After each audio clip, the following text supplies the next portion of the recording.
untuk Nggih, Bapak Ibu. nggih kelihatan, Pak. Pakai kerudung. Nggih. Nyuwun nyuwun sewu Bu dosen. Nah, mulai ini. Assalamualaikum warahmatullahi wabarakatuh. Waalaikumsalam warahmatullahi Waalaikumsalam warahmatullahi wabarakatuh. wabarakatuh. Assalamualaikum warahmatullahi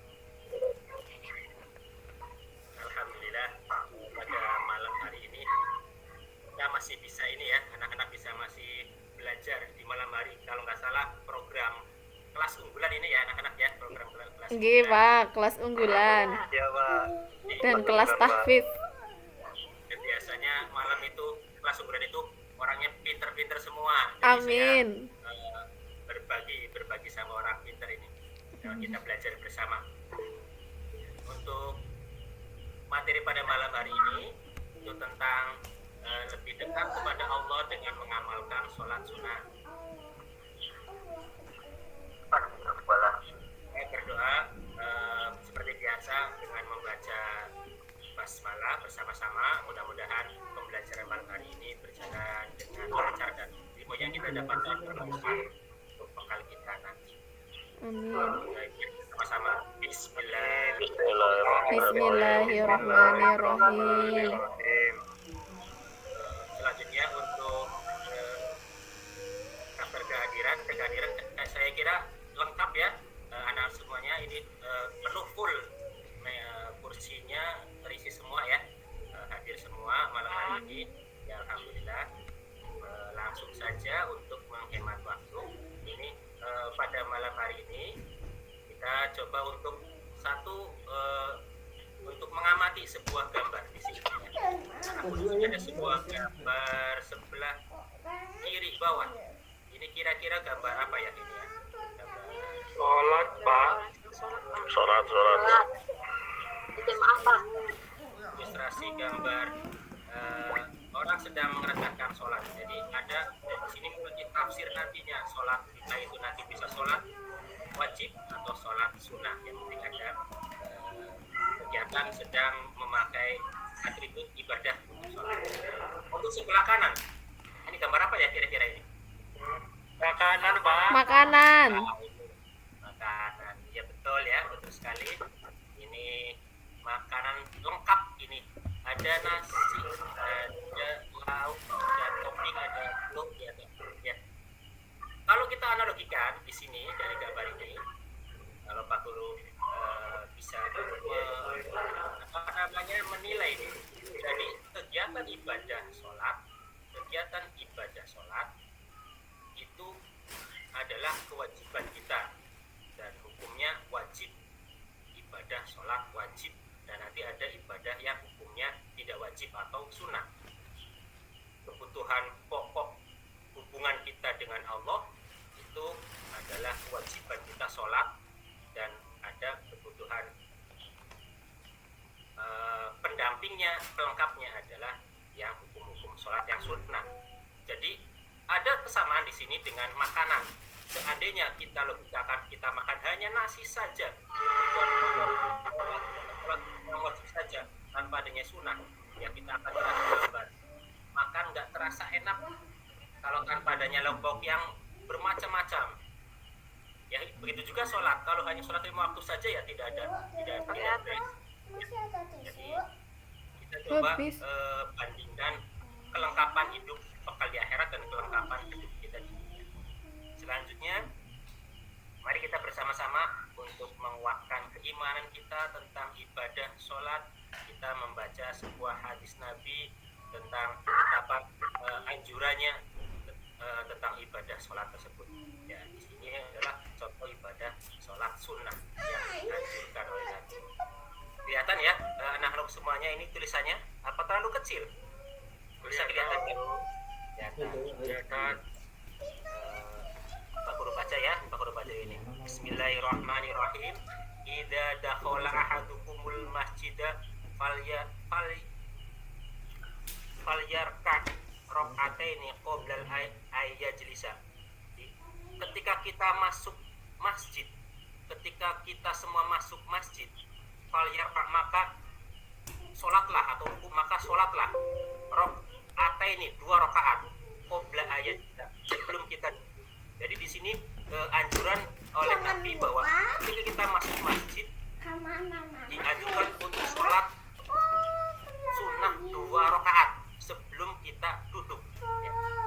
salah seorang dari kita masuk masjid, maka hendaklah dia sholat rakaat sebelum dia duduk.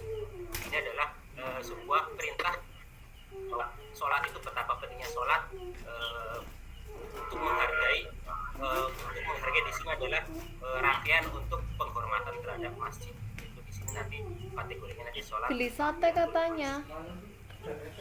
Selanjutnya ya Bapak Ibu, Nggak tahu. maaf ya, selanjutnya anak-anakku untuk materi Jaketnya pokok siapa? nanti lebih spesifiknya yaitu tentang Di itu lebih dekat belakang, kepada Allah jaket pink. dengan mengamalkan Di sholat belakang sunnah. di kursi-kursi. Tujuan kita adalah untuk tujuan pembelajarannya setelah mengamati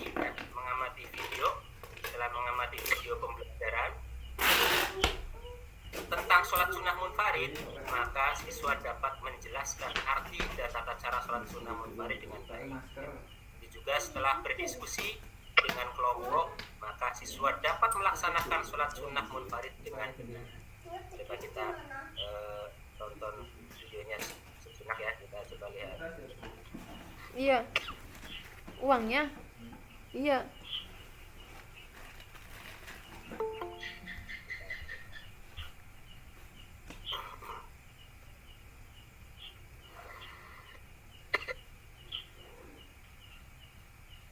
Assalamualaikum. Waalaikumsalam, Pak. Iya, Pak. Moga Pak Sesen. Bu Mutijah gimana? Nggih, ini sudah mulai, Pak. Sama Ibu Mutijah juga, nggih.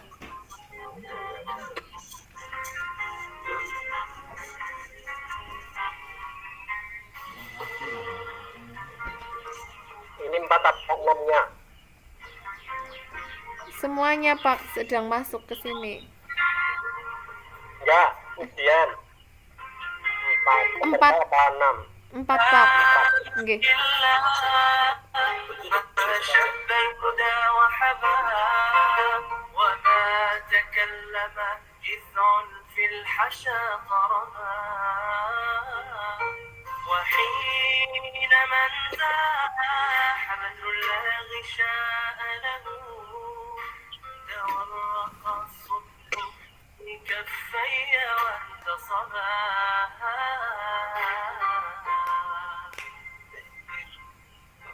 Kok kayak gitu ya? Itu kok kayak gitu?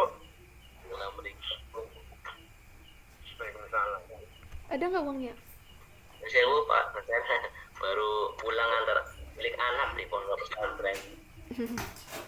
Saya juga baru nyampe rumah dari Purwokerto, dari UIN. Jadi menyempatkan milik anak di pesantren Lebak Sewu. Iya. Di tempat. Biasanya Bu, nah itu. Nggih. Iya. Ini kok nggak dengar ya, Bu Mutijah? Yap. Ya, saya lanjutkan Gi. Nggih. Anak-anak sekalian. Tadi Iya, Pak Guru.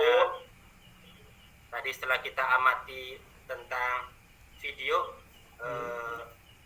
rangkaian sholat dari awal takbiratul ihram sampai akhir, itu adalah contoh gerakan ketika orang sedang sholat.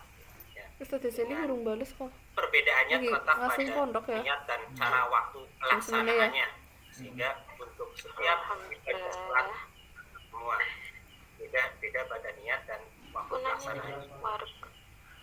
Belum. Satenya 2 porsi aja atau nasi gorengnya nggak apa-apa. Langsung Terserah untuk aja. penjelasannya, Satenya 2 porsi untuk jadi sholat 2 ya. sunnah munfarid. Sholat sunnah munfarid itu sholat sunnah yang merupakan sholat tambahan yang penting untuk diperhatikan kedudukannya.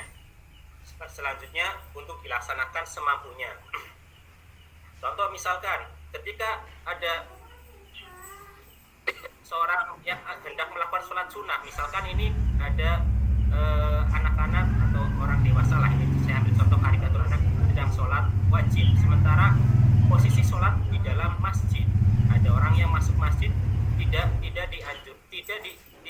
disarankan untuk melaksanakan sholat sunnah tahiyatul masjid karena kegiatan sholat yang wajib sudah terlaksana, sehingga kedudukannya sholat sunnahnya akan lebih kita utamakan pada sholat wajibnya. Jadi pelaksananya semampunya selama lihat kondisional yang tidak memungkinkan untuk sholat tahiyatul masjid.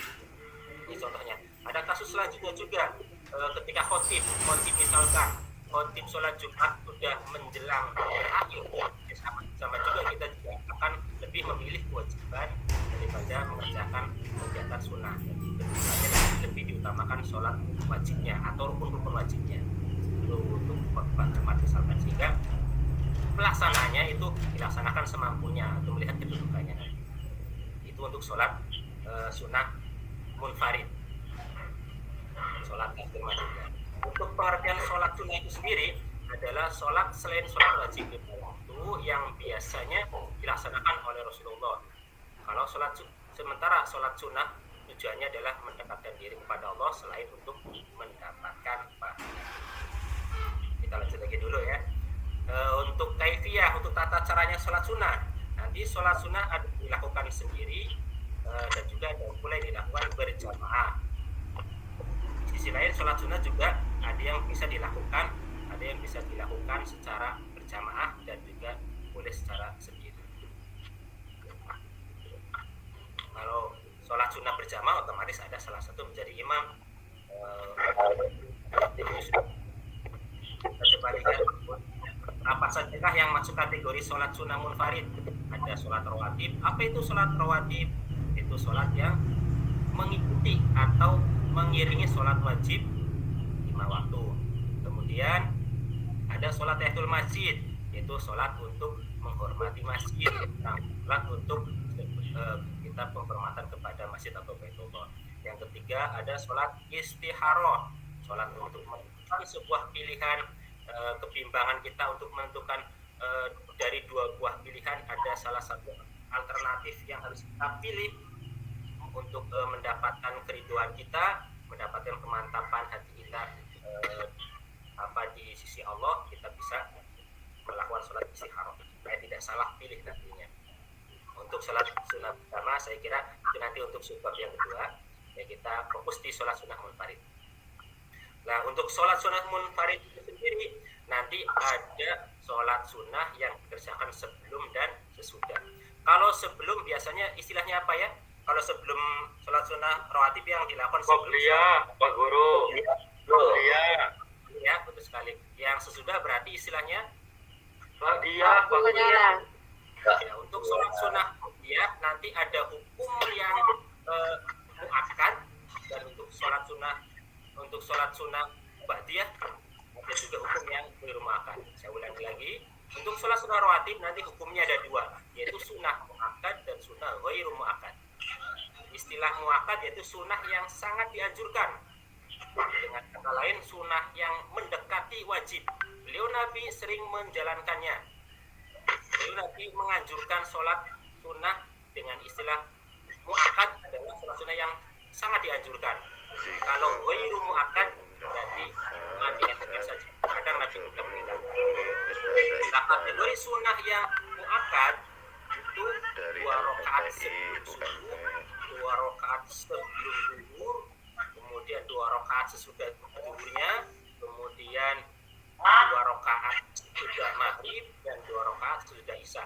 Yang warna biru ini adalah yang warna kuning ghairu muakkad. Ghairu muakkadnya berarti 2 rakaat sebelum zuhur. Di sini ada 2 garis miring 4, itu menunjukkan bahwa sholat zuhur itu 4 rakaat. Nanti 2 rakaat salam, 2 rakaat salam. Maksudnya bagaimana? 2 rakaat itu yang kategori muakkad, 2 rakaatnya lagi kategori ghairu muakkad. Ya, di sini 2 atau 4. Ini di sini ada hukum muakkad dan ghairu muakkad sebelum zuhur. Begitu juga setelah zuhur, 2 rakaatnya kategori muakkad, 2 rakaatnya kategori ghairu muakkad. Sehingga di sini 4 rakaat jumlahnya. 2 rakaat salam itu kita mengerjakan muakkad, 2 rakaat salamnya kita mengerjakan yang ghairu muakkad. Nah, kalau sholat asar itu 4 rakaat sebelum sholat asar qobliyah itu hukumnya ghairu muakkad. Saya kasih warna kuning. 2 rakaat sebelum maghrib juga ghairu muakkad. 2 rakaat sebelum isya juga sunnah ghairu muakkad. Nah, di sini kelihatan ada yang kosong, tidak ada sholat sunnah ba'diyah. Tidak ada sholat sunnah ba'diyah subuh, tidak ada sholat sunnah ba'diyah asar. Ini adalah bentuk dari toleransi beliau Nabi ada semacam lebih ke toleransi keberagaman. Dulu ada kisah mengisahkan ada kaum Majusi itu kaum Samawi penyembah matahari terbit dan penyembah matahari tenggelam, sehingga Ba'di Asar diadakan tidak supaya lebih tidak sampai ada gesekan ataupun kesalahpahaman. Saling menghormati. Itu jadi untuk sholat sunnah munfarid salah satu contohnya adalah sholat rawatib, yaitu sebelum dan sesudah, sebelum qobliyah, sesudah ba'diyah. Hukumnya ada yang muakkad dan ghairu muakkad. Untuk niatnya tinggal dirubah pada jenis sholatnya. Misalkan usoli sunatan qobliyatan subhi rakaataini lillahi ta'ala. Nanti kalau zuhur berarti usoli sunatan qobliyatan zuhri rakaataini lillahi ta'ala. Misalkan kalau ba'diyah tinggal diganti lafaz qobliyahnya di depan diganti ba'diyah. Usoli sunatan ba'diyatan subhi, subuh nggak ada ba'diyah. Usoli sunatan ba'diyatan zuhri ya rakaataini lillahi ta'ala. Itu untuk niat. Niat itu di hati tempatnya, tapi untuk lisan membantu dengan melafalkan tidak sampai terdengar telinga orang lain, minimal terdengar telinga sendiri. Kemudian sholat sunnah tahiyatul masjid. Sebelum saya lanjutkan, ada yang mau ditanyakan, silahkan anak-anakku. Barangkali untuk sholat sunnah munfarid yang pertama, sholat rawatib, sholat yang mengiringi sholat wajib 5 waktu. Sudah jelas ya? Apa ada yang mau ditanyakan? Silahkan. Tanya Pak Guru. Silahkan Mas Suharjo. Kenapa sesudah sholat subuh nggak ada sholat sunnahnya ya Pak Guru ya? Oh ya, terima kasih ya, bagus sekali. Kita lihat lagi di sini. Setelah sholat subuh dan satu lagi setelah sholat asar itu tidak ada sholat sunnah. Mungkin ada keterangan yang lain, bisa nanti barangkali ada yang bisa membantu. Intinya di sini ada sebuah aktivitas dari kaum selain orang Islam Muslim di saat matahari terbit itu berbondong-bondong untuk melakukan peribadatan menyembah matahari. Yang matahari itu terbit, dan habis asar juga ada sebuah kaum yang berbondong-bondong menyembah matahari tenggelam. Ketika ada aktivitas yang mana di zaman dulu rentan untuk benturan ataupun mungkin peribadatan yang bersamaan, maka ajakan Nabi untuk menghindari hal-hal yang tidak diinginkan, intinya untuk toleransi antar umat beragama. Di sini tidak ada sholat ba'diyah subuh dan ba'diyah asar. Kira-kira seperti itu, Mas Harjo. Oke Pak Guru, terima kasih Pak Guru. Ada lagi, silahkan. Cukup ya? Cukup Pak. Dulu ya. Nggih. Saya menyampaikan 2 lagi. Untuk sholat sunnah munfarid yang kedua itu sholat sunnah tahiyatul masjid. Tapi sebelumnya untuk sedikit evaluasi, coba untuk ada tugas kelompok. Nanti coba untuk tugas kelompok kita mengevaluasi sejenak, yaitu tentang saya bagi menjadi 3 kelompok. Nanti untuk tugas kelompok 1 ini anggotanya Suharjo, Hubibah Nazi dan Ahmad Khomeini. Nanti coba menyebutkan jenis sholat sunnah yang tergolong sholat sunnah rawatib. Ya silakan nanti dicatat saja, ditulis, nanti tidak langsung disampaikan, tidak masalah, nanti menghemat waktu, tinggal nanti setiap kelompok dikasih nama tugasnya, nanti bisa dikumpulkan di meja Pak Guru ya. Yang kedua, untuk kelompok yang kedua, anggota Lailatul Maghfirah, Septi dan Eka Fitria itu nanti mencari ya atau menyebutkan jenis sholat sunnah yang tergolong sholat sunnah rawatib ghairu muakkad. Ya dicatat ya ini ya. Dicatat, tolong dicatat. Salat sunnah rawatib ghairu muakkad. Ya, sholat sunnah yang ghairu muakkad apa saja. Kelompok yang ketiga, nanti anggotanya Mustafa, M. Sulaiman, dan Nur Aliyah. Itu nanti untuk menjelaskan tata cara melaksanakan sholat sunnah rawatib. Sholat sunnah rawatib tata cara. Ya. Nggih, siap, Pak. Siap Pak Guru. Ya, bisa nanti dikumpulkan tugasnya. Kita coba untuk mengejar materi dulu. Siap. Yang selanjutnya sholat sunnah tahiyatul masjid. Tadi sudah disinggung di depan. Tahiyatul masjid itu sholat sunnah 2 rakaat yang dilakukan untuk menghormati masjid. Bisa kita aplikasikan, kita bisa ilustrasikan juga di dunia kita dalam kita dalam berteman. Misalkan kita masuk ke rumah, misalkan Mas Harjo masuk ke rumah Sulaiman tanpa adanya permisi, langsung dudus, misalkan ya, langsung masuk kemudian duduk. Secara logika akal sehat kita ya itu nggak ada akhlak lah, nggak ada akhlak. Kita langsung duduk. Begitu juga ilustrasi kita masuk ke rumah Allah, Baitullah. Anjurannya adalah untuk kita melakukan sholat sunnah 2 rakaat, yaitu tahiyatul masjid. Tapi ada solusi ketika waktu itu tadi tidak ada waktu sama sekali, dengan keterbatasan waktu tidak bisa mengerjakan sholatul masjid, boleh bisa diganti dengan membaca tasbih. Ya. Subhanallah, alhamdulillah, wa la ilaha illallah akbar, wa la haula wa la quwata illa billahil aliyil azim. Baru kita boleh di masjid untuk mendengarkan dan sebagainya. Tidak mengurangi rasa hormat terhadap Baitullah, kita bisa melafadzkan sholat.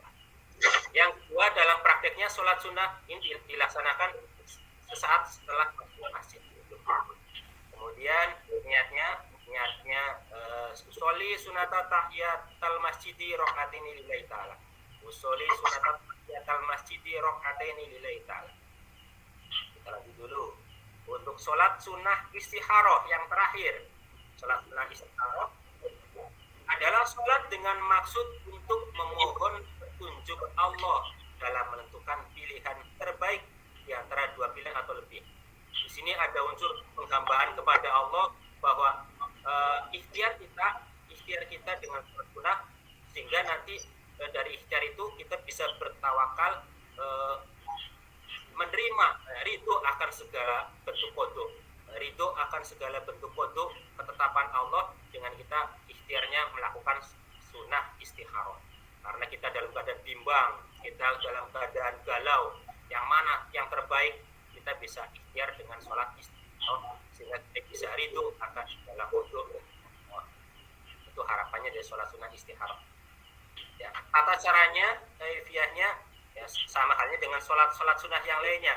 Di sini letak perbedaannya pada niat. Biasanya niatnya sama waktu pelaksananya. Ya, niatnya usuli sunatal istikharah di usuli istikharah rakaataini lillahi ta'ala.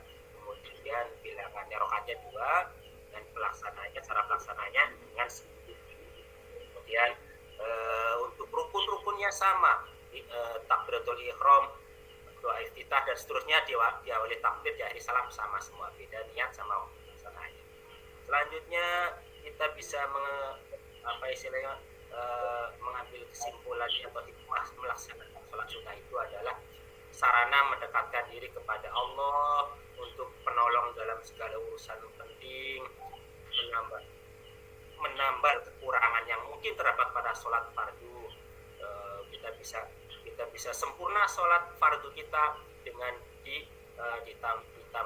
dilengkapi dengan sholat sunnah. Seperti tadi ada ilustrasi makanan, kalau tanpa adanya lauk pauk ya tidak sempurna rasanya. Sholat adalah sebaik-baik amalan. Kita bisa istighfar 3 kali, terus sudah bagi sholat, ditambah lagi sholat sunnah, banyak sekali yang Allah ampuni dari dosa-dosa kita karena sering kita istighfar. Alhamdulillah dengan singkat ya anak-anakku malam hari ini karena waktunya malam jadi Pak Guru ini penjelasannya mungkin agak dipercepat ya. Pembelajaran kita sudah selesai. Jangan lupa ya untuk melaksanakan sholat sunnah munfarid. Jangan lupa kita rajin ya melaksanakan sholat sunnah munfarid. Kemudian yang terakhir, silakan nanti di rumah Pak Guru beri tugas melakukan sholat sunnah, minta bantuan kakak atau adiknya melakukan sholat sunnah dan di video. Tolong nanti di video, kemudian diunggah videonya di grup WA PAI kita ya. WA akan diunggah hasil dari praktek kalian di rumah. Misalkan sholat sunnah qobliyah berkelas, dan minta videokan dari bacaannya, gerakannya biar nanti Pak Guru nilai. Ya siap ya, sanggup ya nanti Siap, Pak. video di rumah untuk mempraktekkan sholat sunnah munfarid dengan benar. Nanti biar kita lihat, kita bisa saksikan di layar monitor di kelas bersama-sama mengoreksi hasilnya sama teman-teman sendiri. Saya kira itu dari Pak Guru pada pertemuan malam hari ini. Mudah-mudahan yang singkat ini bisa menambah ilmu buat kita dan kita semua. Amin. Amin.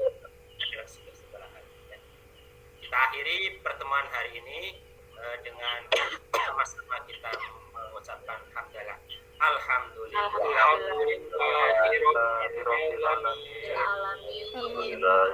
Itu saja dari Pak Guru. Nanti ada barangkali ada informasi dari Bapak Kepala Sekolah ya, yang jangan pulang dulu. Nanti ada informasi tentang sekolah unggulan berikutnya ya, jadwal berikutnya di malam hari. Ya ini Pak Guru juga baru masuk kelas malam hari. Ya serasa ada yang beda lah di malam hari. Itu saja dari Pak Guru, mohon pamit, mohon izin Pak Guru. Wassalamualaikum warahmatullahi wabarakatuh. Waalaikumsalam warahmatullahi wabarakatuh.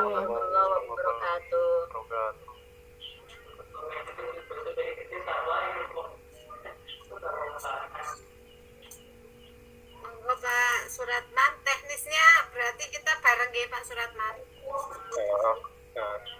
Apa itu dulu? Bareng saja ya. Iya, gimana? Apa bisa itu bareng? Teknisnya bareng saja ya.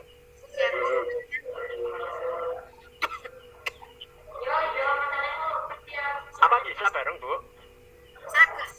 Saya biasa bareng malah nggak sendiri-sendiri. Maksudnya kita yang bareng. Kalau mahasiswanya satu-satu. Terus gimana caranya? Nanti jangan poin berapa ya? Itu kan ada 5 poin. Jangan kunci poin nomor berapa saja. Saya Oh iya. berarti urutan pertama sinten ini? Sulaiman ya. Monggo silakan, terima kasih untuk semuanya. Saya screenshot dulu nggih. Nggih, Bu. Saya mau action dulu. Sudah, 1, 2, 3. Oke, sudah. Oke. Yang di dalam rumah berarti Pak Sulaiman nggih. Pak Sulaiman nanti kita